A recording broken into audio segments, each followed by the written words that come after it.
BNP নেতৃবৃন্দ একরকম জবাব দিয়েছে যে তাদের আসলে অন্য আয়ের উৎস রয়েছে, বেতনের কথা তারা বলে না। আমি কমিউনিস্ট পার্টি ছাড়া আর কারো কথা শুনি নাই। আমার এখনকার প্রশ্ন হচ্ছে যে পার্টি সদস্যরা তো এখন বেতন নিচ্ছেন না, এখন চলছেন কিভাবে? ধরেন আপনাদের আহ্বায়ক জনাব নাহিদ ইসলাম কি করে এখন দিন গুজরান করছেন? ওকে ফাইন, আমাদের পার্টির সদস্য সবাই, মানে বিষয়টা এমন না যে এখানে বেকার, সবাই বেকার, বিষয়টা এমন না। আমার নিজস্ব কর্মসংস্থান রয়েছে, আমাদের পার্টির হচ্ছে অলমোস্ট সবারই কর্মসংস্থান। যাদের নেই সেই জায়গা থেকে আমরা হচ্ছে পার্টিতে আমরা ব্যক্তিগত জায়গা থেকে আমরা ডোনেট করি। যেমন আমাদের পার্টির সদস্যদের ইনিশিয়াল 5,000 টাকা করে হচ্ছে আমরা সদস্য ফর্মের এক ইয়া ছিল, মানে পার্টিতে যারা মেম্বার ছিল, তারপরে মান্থলি বেসিসে হচ্ছে আমরা সেখানে ডোনেট করি।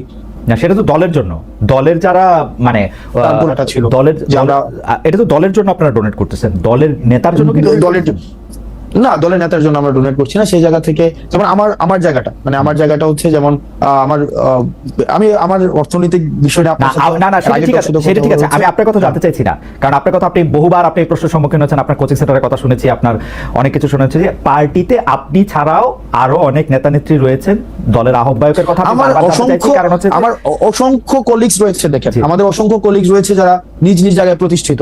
আপনি তাসনিম জারাকে দেখবেন, তারপরে হচ্ছে খালিদ সাইফুল্লাহ ভাই আছে, এতেশাম ভাই আছে, তাসনুম বা জাবিন আপা আছে, ডাক্তার। দেখেন আমি প্রফেশনালি যদি আলাদা করি, এই পার্টিতে হচ্ছে ডাক্তার রয়েছে, আমার আপত্তি নাই, কিন্তু যাদের নাই, যারা চাকরি করেন না, চাকরির জন্য আন্দোলন করতেছিলেন, এখন আইসা মানে জাতির প্রয়োজনে, সময়ের প্রয়োজনে যারা নেতৃত্ব দিচ্ছেন একটি দলকে বা অন্য দায়িত্ব পালন করছেন, তারা কি করছেন সেটি আমি জানতে চাইছি।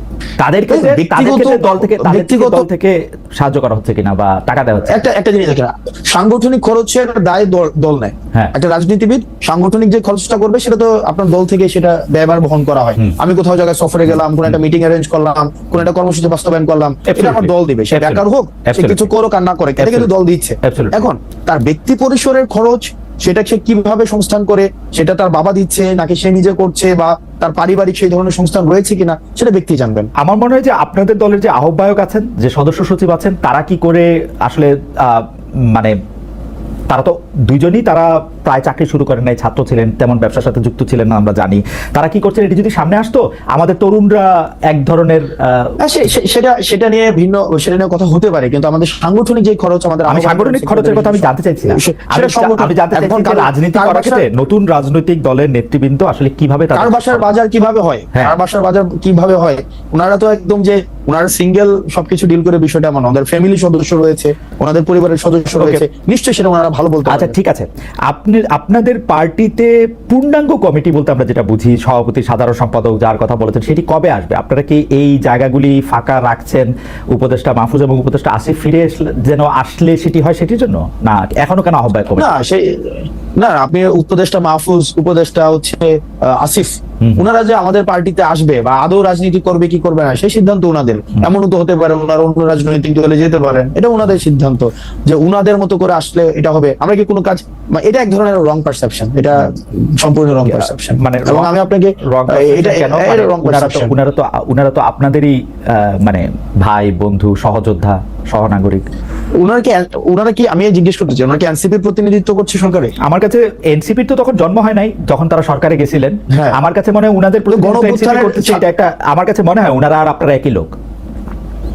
কেমন মনে হয়? কারণ সকল কথায়, সকল আচরণে আপনারা সরকারকে ডিফেন্ড করেন, সরকারের যতটুকু অংশ, দুই উপদেষ্টা, ছাত্র উপদেষ্টা আপনাদের আছেন, তাদেরকে ডিফেন্ড করেন, তারা আপনাদেরকে ডিফেন্ড করেন। আমরা কেমন সরকারকে, না আমরা আপনারা সরকারের যতটুকু, হ্যাঁ আপনারা সরকারের সমালোচনা করেন, না যতটুকু দেখেন, হ্যাঁ সরকার যতটুকু হচ্ছে উপদেষ্টা দুজনকে বাদ দিয়ে আপনারা সমালোচনা করেন সরকারকে। না, উপদেষ্টা দুজনকে বাদ দিয়ে কিভাবে? তারা ছাত্র। দেখেন বেশিরভাগ ক্ষেত্রে তারপরে যে দুইজন উপদেষ্টা বা আমাদের পার্টির আর দুইজন উপদেষ্টার কথা যদি কোনো ক্ষেত্রে মিলে, তো সেক্ষেত্রে খুব স্বাভাবিক না বিষয়টা, কারণ আমরা তো ছাত্র প্রতিনিধি হিসেবে ওনারা সেখানে গিয়েছিলেন। এখন মিলে যাওয়ার মানে আমরা দেখেন, আমরা তিনজন ছাত্র উপদেষ্টা পেয়েছিলাম, তিনজন ছাত্র উপদেষ্টা পেয়েছিলাম, একজন ছাত্র উপদেষ্টা এসে দলের আহ্বায়ক হয়েছেন, দুই ছাত্র উপদেষ্টা আলাদা রয়েছেন।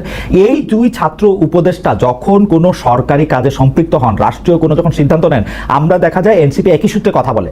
যেমন ধরা যাক দক্ষিণ ঢাকা নিয়ে মেয়র কে হবেন, ইশাক হবেন নাকি অন্য কেউ হবেন, সেটাতে উপদেষ্টা আসিফ এবং এনসিপির কথা পুরোপুরি মিলে যায়। স্পেসিফিক যদি আরো উদাহরণ চান তাহলে আমি এইরকম বলতে পারি যে কোনো একটা জায়গায় গিয়ে দেখেন উপদেষ্টা আসিফ যদি একটা সঠিক পজিশন নেন, একটা রাইট পজিশন নেয় কোন একটা বিষয়, যে কোনো উপদেষ্টা, তো সেক্ষেত্রে এই পজিশনটাকে যদি আমরা এটাকে আবার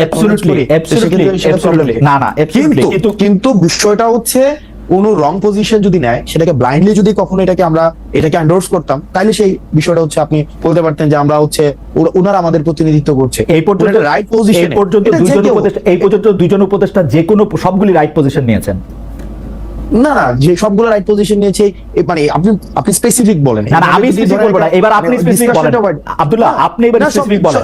না সবগুলো তো রাইট, এইবার আপনি বলেন যে এইবার আপনারা বলেন যে সবগুলো রাইট নাই তো। এইবার আপনারা বলেন যে এই উপদেষ্টাদের মধ্যে কোন কাজের আপনারা সমালোচনা করেছেন, এই দুই উপদেষ্টার। দেখেন এই দুই উপদেষ্টা, দেখেন আমরা শুরু থেকে বলছি, দেখেন এই দুই উপদেষ্টার কাজকে, এক নম্বর হচ্ছে আমাদের যে মাহফুজ আব্দুল্লাহর কাজ হচ্ছে আমাদের এই যে মিডিয়া, তারপরে হচ্ছে তথ্য প্রযুক্তি মন্ত্রণালয় উনি দেখেন। আমরা কিন্তু বারবার বলে আসছি, যেমন মিডিয়া নিয়ে আমরা বারবার করে বলে আসছি যে দুইজন আমাদের ছিলেন, একজন নাহিদ ছিলেন এবং মাহফুজ আব্দুল্লাহ ছিলেন, ওনারা কিন্তু ফেল করছে। মাহফুজ আলম ছিলেন, ওনারা ফেল করছে। কারণ তো এই যে মিডিয়া যেভাবে সন্ত্রাস ম্যানুফ্যাকচার করেছে বা বৈধতা উৎপাদন করেছে, সেটির জন্য প্রয়োজনীয় ব্যবস্থা নেওয়ার দায়িত্ব ছিল, সেটা নিতে পারে নাই। এই কথাগুলো কিন্তু আমরা সব সময় বলে আসছি। এই ব্যাপারে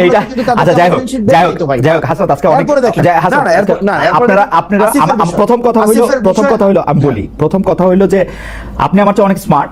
আপনি যদি এখন শাক দিয়ে মাছ ঢাকতে চান তাহলে আমি এটা আমি বলতেছি যে আপনি মাহফুজের বা আসিফের কোন কাজের আপনি সমালোচনা করছেন। আপনি বলতেছেন যে যথেষ্ট পরিমাণে যে যারা হাসিনার আমলে সম্মতি উৎপাদন করছে তাদের বিরুদ্ধে যে ব্যবস্থা নেওয়া হয় নাই, সেইটা হলো মাহফুজের ব্যর্থতা বা আসিফের ব্যর্থতা। না দেখেন আপনি, না অবশ্যই ব্যর্থতা। কেন, মানে এখনো পর্যন্ত ওটা তো ওনার কাজ, এটার জন্য আবার আসিফকে দায়ী করা যাচ্ছে না। আসিফের কাজ হচ্ছে এলজিআরডি, উনি দেখেন, উনি স্পোর্টস মিনিস্ট্রি দেখেন, আসিফ মাহমুদ এই দুইটা মন্ত্রণালয় দেখেন। এখন এই দুইটা মন্ত্রণালয়ের আপনি বলেন না যে কোন বিষয়গুলো আপনি বলেন। আমি ইশাকের কথা বললাম, মেয়র ইশাকের ক্ষেত্রে আসিফের অবস্থান এবং সেই আসিফ জনাব আসিফ নজরুল দেখেন, আসিফকে আমরা কি দেখেন, আমি একজন আসিফকে কোনোভাবেই উত্তর ঢাকায় প্রশাসক নিয়োগের ক্ষেত্রে আসিফের গাজোয়ারি অবস্থান আপনারা কোনোদিন প্রতিবাদ করেন না। এটা অন্য কোনো উপদেষ্টা হলে, অন্য কোনো সরকার হলে কি জোয়ারি অবস্থান, গাজোয়ারি অবস্থান, গায়ের জোরে নেওয়া। মানে গায়ের জোরে কি করছে, মানে কি করছে? উত্তর ঢাকায় প্রশাসক নিয়োগ দিচ্ছে, দক্ষিণ ঢাকায় ইশাককে নিয়াতে দেয় নাই, শপথ নিতে দেয় নাই। আমি যত না শপথ নিতে দেন, এটা একটা সাবজুডিস ম্যাটার ছিল, কোনো সাবজুডিস ম্যাটার ছিল না, সেটা সেটেল ম্যাটার ছিল। উনি বলছেন যে উনি আইন উপদেষ্টার জন্য ওয়েট করতেছেন, যদিও খুব ভালোভাবে জানতেন যে আইন উপদেষ্টা আছেন হচ্ছে এখন সাউথ আফ্রিকা, এবং আইন উপদেষ্টা আসার পরে বলছেন যে সময় পার হয়ে গেছে। এখন দেখেন না সময় পার হয়ে গেছে, এখন সেক্ষেত্রে যে মন্ত্রণালয়ের দায়িত্বে ছিলেন, এই মন্ত্রণালয়ের এটা বিষয় বা এটা হচ্ছে হাইকোর্টের বিষয়, তো হাইকোর্টের বিষয় হাইকোর্টের ম্যাটারটা সেটেল ছিল। আসিফ মহোদয় তার অনুযায়ী আপনার এলজিআরডি তে উনি যে ডিসিশন নেওয়া প্রয়োজন উনি ডিসিশন নিয়েছে। এটার যদি আপনার কোনো ধরনের আমার প্রশ্ন এটা না, আমার প্রশ্ন এটা না জনাব আব্দুল্লাহ, এইটা আমার প্রশ্নই না। আমার প্রশ্ন হচ্ছে যে আপনারা যৌক্তিকভাবে ওনাদের কাজের কোনো প্রতিবাদ না, আমার উত্তর, আমার ফাইন্ডিংস হচ্ছে না, আপনারা করেন নাই, আমরা করেন নাই, কারণ হচ্ছে আপনারা তাদের বন্ধু, আমরা হচ্ছে এবং এনসিপির জন্য তারা জায়গা খালি রাখতেছে। দেখেন ওনারা জুলাই গণঅভ্যুত্থানের প্রতিনিধি হিসেবে সেখানে গিয়েছে, ওনারা এনসিপির কোনো প্রতিনিধি হিসেবে সেখানে যায় নাই। জন্ম হয় নাই, প্রতিনিধি হিসেবে যাবে কেন? না তাহলে অথবা কি বা আমাদের কোনো প্রতিনিধি হিসেবে সেখানে যায় না, যে তাদের সাথে আমাদের বন্ধুত্বের সম্পর্ক, এক নম্বর বিষয়। দুই নম্বর বিষয়, যেভাবে বলা হচ্ছে যে তাদের জন্য জায়গা খালি করে রাখা হইতেছে, এটা কমপ্লিটলি একটা ভুল ধারণা। ঠিক আছে, আমরা আমাদের সংগঠন আমাদের নিজেদের মতো করে আগাচ্ছি, এবং এটা হচ্ছে আমরা আমাদের নিজেদের মতো করে, যখন হচ্ছে আমাদের কিছুদিন আগে হচ্ছে আমাদের গঠনতন্ত্র আমরা জমা দিয়েছি, কিছুদিন আগে হচ্ছে আমাদের রেজিস্ট্রেশনের বিষয় জমা দিয়েছি, আবার আমরা যখন হচ্ছে কাউন্সিল করে সেক্ষেত্রে আমাদের পূর্ণাঙ্গ হচ্ছে আমরা কমিটি দিব। সেক্ষেত্রে এটা কে আসছে কে গেছে কে আসবে না,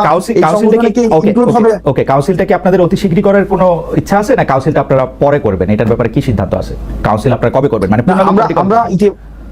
আমরা ইতিমধ্যে হচ্ছে রেজিস্ট্রেশনের বিষয়টা নিয়ে আমরা এতদিন কাজ করেছিলাম, আপনি জানেন, জাস্ট 2 দিন আগে আমরা রেজিস্ট্রেশনের বিষয়টা সম্পন্ন করেছি।